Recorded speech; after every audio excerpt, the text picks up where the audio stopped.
So it's an airplane which has no fuel on board. It just collects energy from the sun every day, and that's the reason why we can fly day and night. And it's also an airplane which uses very little energy to fly. It has a very, very low energy consumption, and that's the reason also why we can fly through the night using solar power as a source of energy.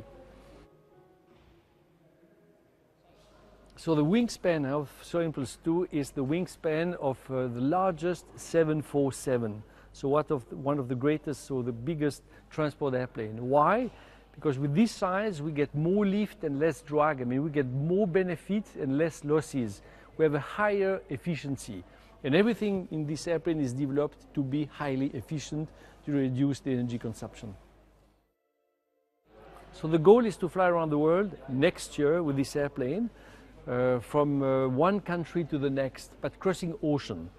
And of course the longest leg will be crossing the Pacific Ocean, which should last up to 5 days, 5 nights. So interestingly, we have an airplane which is really sustainable in terms of energy. Now we have to make the pilot sustainable as well, because we will fly alone in this aircraft. So it's a small environment, but it's large enough, in fact, to be able to put the back seat horizontally, which is great. So I can do some exercise, I can rest, I can even sleep, I mean, for a very short period of time. But that's makes a big difference. I would say the first airplane was a bad economy class seat, and this one should be a good business class. And of course we have a toilet, which is very important if we want to keep the pilot sustainable over many days, many nights. So it's quite ergonomic. Huh? That's a hole we did here in the seat, and we have a plastic bag, and we change the plastic bag obviously every day, keeping all this stuff in the airplane.